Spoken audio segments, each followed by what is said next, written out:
question? Just obviously, Talk a bit? yeah, just kind of a little bit about your gaming career and who else you work with, what characters you played. Well, it's a little known fact that actually Nolan has been in every video game released since 2003. Yes. Even the female ones. I mean, the ones that don't talk. It's been a great run. You know, it just, I just really enjoyed it, and that's one of the things that I really enjoyed about the book was, you know, researching it all and really learning how they're done, because it's really amazing technology and how they put it all together. As for my part, you know, I mean, it's the, you know, when you're, for all the on-camera stuff I've done in the States, the films and television things I've done, you know, it's me. It's what I look like, and it's a certain character. And you know, how many times have I played the doctor or the lawyer or, you know, just the businessman? It's just because, you know, and so many times I want to have tattoos, shave my head. My wife's like, no, it's not going to happen.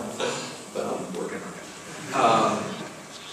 But in voiceover, and especially games, you get to play such a wide array. You get to be a character actor. You get to play the different roles, from, you know, a robot, Sigmund, and Ratchet and Clank, you know. You know, when he talks like this, I mean, just to do that voice all the time, it's just spectacular, sure. You know, the spheres, space, you know, the spheres, you know, the adventure sphere. And, you know, we talked about Assassin's Creed, which is, it's my voice, but it's just a different tone, you know, and, you know, I'm sorry if people have upset, but it's Nathan Drake's voice. You know, a bigger fan of Assassin's going to be like, no, it's Desmond Miles' voice. Exactly. Yeah, but I've been able to branch into other ones. You know, for all the Call of Duties, I've done a few of them. Call of Duty 2, Sergeant Randall and the guys just screaming, yelling was fantastic fun. Way more to do Dr. Richtofen in the zombie one. Way more fun. You know, the doctor says things and never shook his head. I want an apple. Oh, down an apple! And more recently, which I can only do this because Rocksteady allowed me, a British developer allowed me to do the Penguin. Yes, Rocksteady. I love Rocksteady. I'm actually going to be visiting their studio sometime tomorrow. Because, I'm coming along. Yeah, they're fantastic. So that's you know, the Penguin is probably my newest favorite because he's just such a departure from the things I've done, and to have a British developer allow me to do the British, and I think, cool. Yeah. So it's one of my new favorites. I shouldn't say, yeah, testament to your work that obviously when you see all these games, you don't know it's you until, you know, it comes in the credits. So yeah. Well, I appreciate that. That's a big compliment because, you know, there are some people out there that you know, have said, oh, well, there's too many. It's like, well, why do you hate my children? please, they're getting bigger, and, you know, at least one of them has to go to school. The other one, you know, he's destined. We have another question over here somewhere. Probably got time for okay, great, thanks. I'll be quiet. This is for Richard. I was going to say, from your degree, how did you get into startup games development? How did you just take off from there?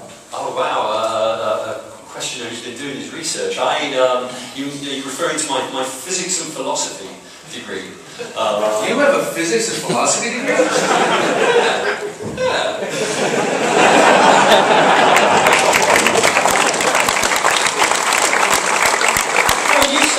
Don't let the smart rub off on you. It'll jinx you for... Answer the man's question. Well, I mean, yeah, I was, of course, I grew up playing video games, computer games, I guess, at the time. And I was always one of those kids at school who was very nerdy, very into maths and physics. But I also was always, you know, getting up on stage for one reason or another. And I think when I was a kid, I don't know if this is still on TV. I've been living in California for a long time. When I was a kid, I wanted to be a Tomorrow's World presenter. More than anything else. I think it was the confluence of technology and entertainment that really excited me. And so, of course, by the time I got to think about what I might want to do as a career after having done this wacky degree, I got back into games during college. The Amiga had just come out, so the graphics were looking amazing again. And yeah, I just made a beeline for the careers office where they told me that I didn't stand a hope in hell of becoming a game developer. Because Because I have a physics and philosophy degree. How was I going to become? Fortunately, my mum showed me a job advert in the local paper, in the Gloucester Citizen, a company called, which I'm sure you remember, called Microprose. An American developer with an office in the west of England, who were looking for game designers. My mum made me send in my CV, and yeah, the rest is history. Yeah. And he could have been Tom Baker's double in Doctor Who. Turned it down. Because that was my other dream job, actually. I wanted to be Doctor Who. I haven't given up, have I? A video game. Yes! Fantastic. You'd be great. Thank you, though. That was an awesome question. So, yeah, have we got another question? Someone? How about here? I think your hand went up pretty quickly, sir. Yeah. Hi, question for both of you. Probably the most important question here today. Oh, yes. Then you set yourself up now. If they were real, Elena or Chloe?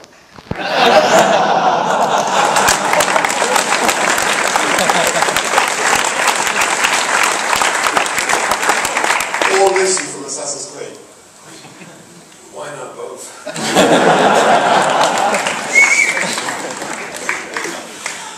Why not all three? That's too much of a headache. I can't disappoint 3 women at once. I can. I would want to. I think that's the best answer we can get to that. No, do we have one more? Yeah, right here. Yeah. So. You talked today about how you translate technology. Oh, can you? You talked today about how you try and keep the technology top notch and how your acting process tries to keep everything as realistic and perfect as possible. So I wondered if you guys had any opinions on the way that LA Noir was developed, just from a design and acting point of view. Right, that's an interesting question. Is that you tinkling, though? I don't know. One of us has got like musical sounds coming out of there. I have had a few Guinness. But it's not that stuff. Oh, it's not now. Yeah, we've been working so hard on Uncharted 3 this summer that my gameplay has sadly fallen away. I did have some friends around and we looked at like the first hour of LA Noir. And I got to say, I was really taken aback by that facial capture technology. I mean, we famously don't do any kind of facial capture. We do full body capture. And then we use that animation data as kind of a basis for our keyframe animators to finesse those performances and to create the facial performances based on the reference video that we shoot live on the stage. And we are really delighted with the results that we get, of course. And we've very happy to receive all the praise that we got for it. But yeah, I mean, I think we always say, whenever we talk to people about the creative choices that we've made, in terms of the way that we handle story, a game like Grand Theft Auto handles story quite differently to the way that Uncharted does. Yes, Nathan doesn't beat up hookers. Uncharted 4? I think you're hired. Assistant writer on no, Nathan Drake's too nice of a guy for that. But I think that it just shows that in this amazing emerging form that is video games, there's room for an enormous breadth of creative choices in the way you do things, and you can get great results in lots of different ways. Do you have anything to add? From an acting point of view as well, they kind of sit in a chair and have tons of cameras all around to capture the face. I think that would be incredibly inhibiting. I've talked to some of the actors who've done it. You literally, especially for LA Noir, you can't move. And you also can't riff off the other actors, Yeah, you're on, but more so. I mean, you would have to stay still. It'd be very, very difficult. I mean, I think I've done other things where they put the little markers on your face and did that down. And if I sit there and go, oh, Elena, we can't do that. You can't do that. Cut, stop, reglue them all to your face. Even the dots, they don't want you to put it in front of them. I've also done for ILM at LucasArts, we did a test where, with the helmet, that Andy Serkis has been able to do certain things like that with that, which is brilliant. But again, imagine doing, a very tender scene. Some of you may have seen the gameplay with Drake at the gate with Elena. show that. And I mean, if you had these kids, it's like a football helmet on your face, you can't clinking any type of kiss, any intimacy, that's not going to happen. So I think, you know, they rely on these brilliant animators. You know, and here's something, I mean, I didn't exactly know how it worked until I started researching for the book, and I started sitting down with Eric Baldwin and the other facial animators, and, you know, and as a great testament to this, my wife, who isn't much of a gamer at all, you know, she saw some stuff, and she looked at it, and she said, that is looks much more like you. I said, well, as things have gone, she said, no, the expression, she said, he does that, you do that all the time.